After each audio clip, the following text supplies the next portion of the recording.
Good morning, good afternoon, good evening, and good day. Gord, you're hurtin' hippie, and it is holiday Monday, at least here in Canada, Labor Day weekend. Cheers to y'all. You can see the steam. It is +3, but with the wind, it's our first 0 day. That is 32 degrees Fahrenheit for you Fahrenheit folk. And I'm trying to speak a little bit quiet. It's only 8 o'clock in the morning. I couldn't sleep. You saw the title. We're going to talk about it. Zombie dreams and zombie screams and weird things.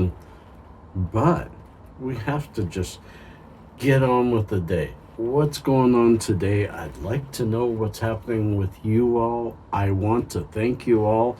Here's a link to it. My last Hippie Cooks is a hit. People really enjoyed it. In fact, Sun and Moon went and cooked it, and they enjoyed it too. Air fryers.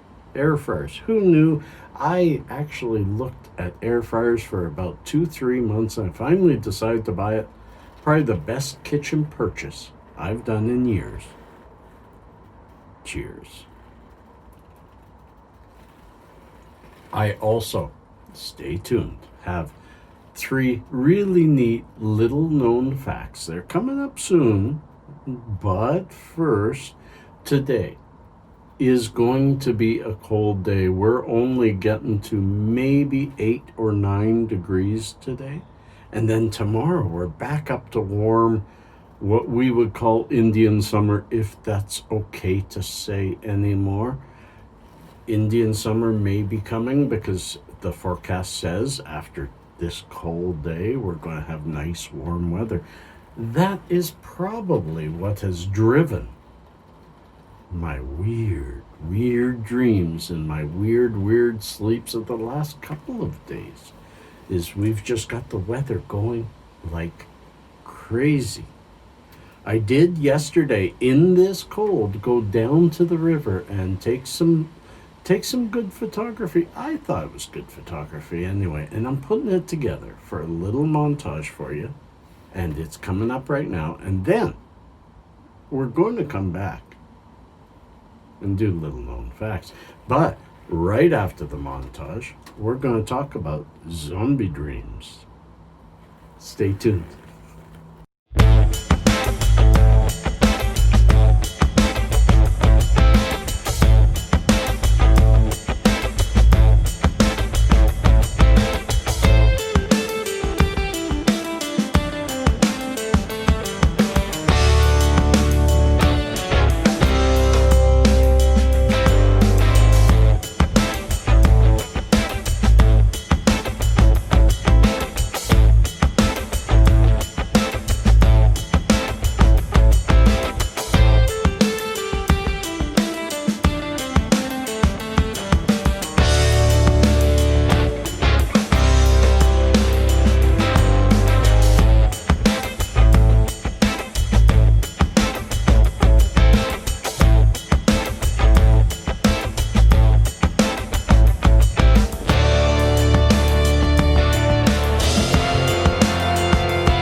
I slightly changed the way I do my montage, at least on this one.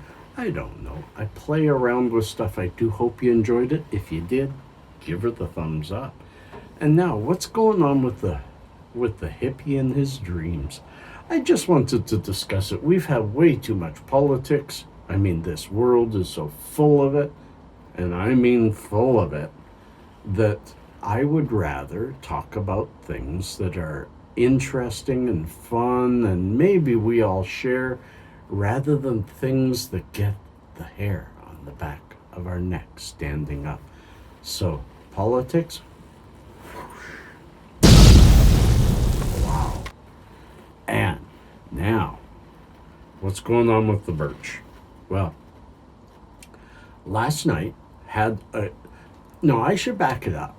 I have been watching this show, iZombie. I saw it once already, and I think I only watched the first 2 seasons, and I got stuck in something else, or I got stuck in a non-zombie kind of thought. I don't know. I'm not a big zombie fan. I don't watch the Living Dead, Walk of the Living Dead, or whatever it's called. I don't watch that stuff. But I've watched lots of the old zombie shows, and iZombie is a funny. It's a comedy. It's kind of a comedy-drama because it's funny, but it can get really, really intense, and it can get really maybe not quite there for kids, like Shaun of the Dead. Even that was a little gross. But I've been watching it for a while. Didn't watch any of it last night. I watched Big Brother Australia last night, but must have been in my head. I went to bed, and I actually fell asleep right away, which is very unusual for me. And the first 2 or 3 hours just went by. Don't know what I dreamed about. Don't know what was going on. But then I started waking up to these really scary kind of zombie attack thing, and it was almost lucid. It was like, oh my God, this is happening. And then I'd think, I gotta get that salt. And then, what the hell was salt? And of course, I'm sitting in the bathroom.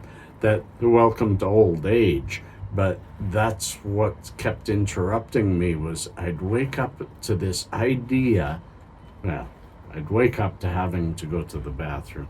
And in my head is this idea that's slowly starting to dissipate, that I need to have salt to interrupt the zombie. I don't know why the word interrupt, but it was there. And I'm slowly getting... Hang on, mosquito. I'm slowly starting to get my wits about me, and I'm starting to think, okay, salt, no, zombies, come on. And I start getting my wits about me, and back to bed. And then I lay down, and the thoughts of the zombies come back, and the dreams of the zombies come back. And it was that kind of a night that I kept drifting from this lucid reality that was not real into the real world, and I'd remind myself, finally at 6 o'clock, I just said, get her out of bed, Gord. And you know, friends, sleep is not a friend of mine. It never has been, though. And I'm starting to think, Sick Mick said that he doesn't sleep much, and he's up early every day, 4 or 5 a.m. That was me for 40 years of my life. I never slept much past 3 or 4. 5 would be a sleep-in day. I had better dreams then. Back then, I would fall asleep 9 or 10 o'clock at night, usually 10, and I'd sleep till 3. Easily sleep till 3. Bathroom break, another little bit of a sleep, and up at 4. Always a nap during the day. I've always enjoyed a short nap. My naps have gotten longer as I've gotten older. Yes, it's a talk about sleep. We all deal with sleep problems. I know some of you, Tom Roth, you suggested, why don't I go back on the clonazepam? And I know Sikhs, you'll join me in saying, no, that stuff is evil.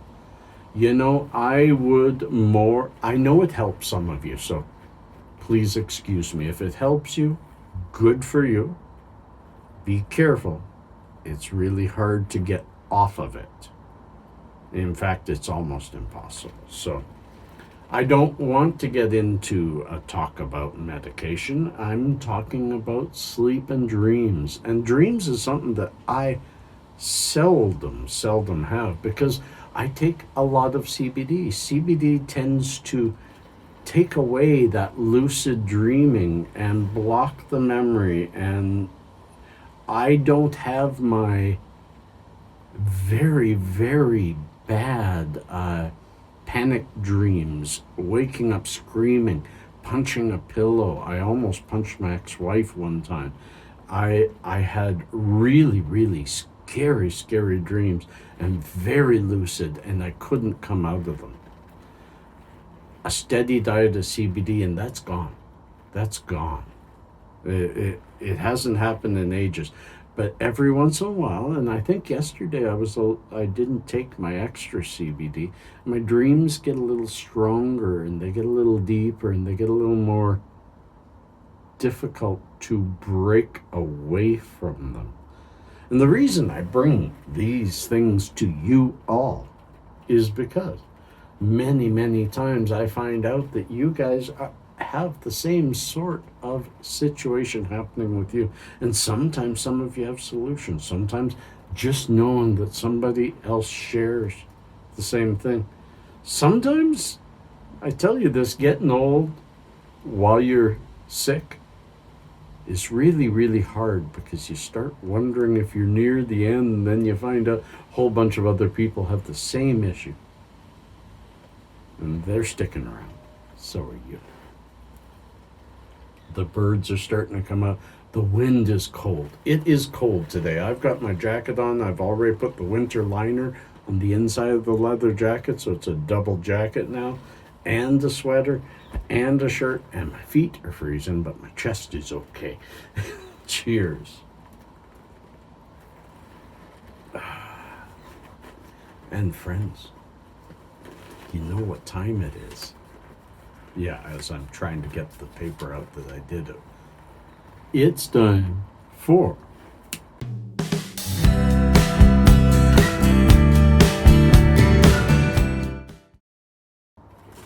and welcome back.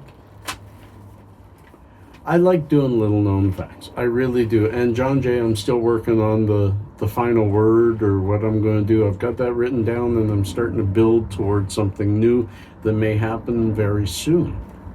Anyways, what's our first one? The sperm whale. Huge animal. And most people don't know it's the loudest animal on Earth. Sperm whales, with vocalizations reaching astonishing 230 decibels, are the loudest animal on Earth. For reference, a jet engine from 100 feet away generates about 140 decibels, and you'd be holding your ears. At around 150 decibels, your eardrums burst. And the threshold for death is estimated to be 180 to 200. Yet the sperm whale makes a clicking sound at 230 decibels. That's huge. They use it for echolocation, and I think they use it for communication.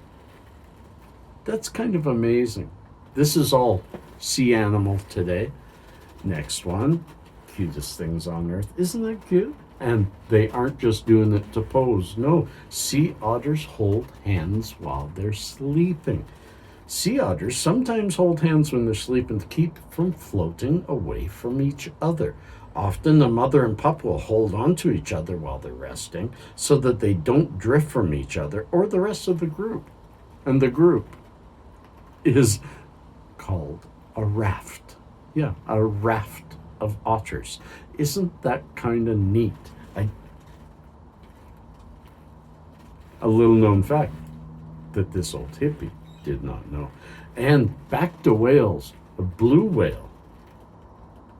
Look at the size of a replica of the heart. Yes, the heart in the picture is obviously a replica, but a real blue whale heart weighs roughly 1,300 pounds, just less than a ton.